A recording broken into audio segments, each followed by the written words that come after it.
Tour sur la côte où Philippine nous attend. Originaire de Pau, elle est arrivée dans la région il y a tout juste quelques mois après avoir trouvé ce poste au musée du chocolat. À présent, elle est curieuse de découvrir les autres spécialités locales. Bonjour. Bonjour. Enfin, je vais vous présenter les créations. Donc ici, on fait des couteaux. C'est ça, on fait des couteaux avec une très forte identité basque.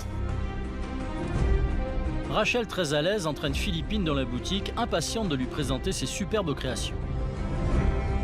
Voilà, donc ici vous avez la gamme Mispila. Mispila, donc qui signifie le fruit du néflier. C'est notre toute première création. Alors on a créé cette gamme-là pour parler de notre tradition. La tradition, elle vient d'où? Elle vient de ce bois qui est exceptionnel. C'est le bois de néflier.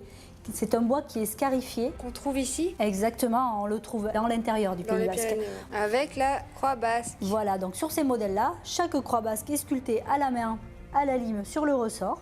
Et chaque bois est donc travaillé selon un long processus que je vais vous expliquer. Alors je vais vous amener dans les ateliers maintenant pour que vous puissiez voir. On y va.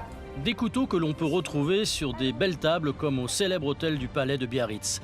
Mispira, cela signifie le fruit du néflier en basque. L'atelier se trouve juste derrière la boutique et c'est là que nous retrouvons le frère de Rachel, Pascal.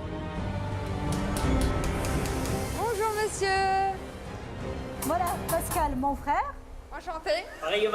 Donc là, Pascal est en train de monter les couteaux Artsaina. C'est le tout dernier. C'est la toute dernière et en fait, il a juste quelques semaines. Pour dire à peu près 2 semaines, pas plus. Et toujours, celui-ci, c'est le premier modèle Artsaina qui est fait en néflier. Le bois que l'on retrouve Dans le maquila. dans le maquila. Vous allez le voir ici séché. Et donc ici, ces bois-là, ils ont plusieurs années. C'est comme en fait le vin. Il y a des années de séchage puisque chaque bois va sécher 3 à 4 années. Je vais vous en montrer un.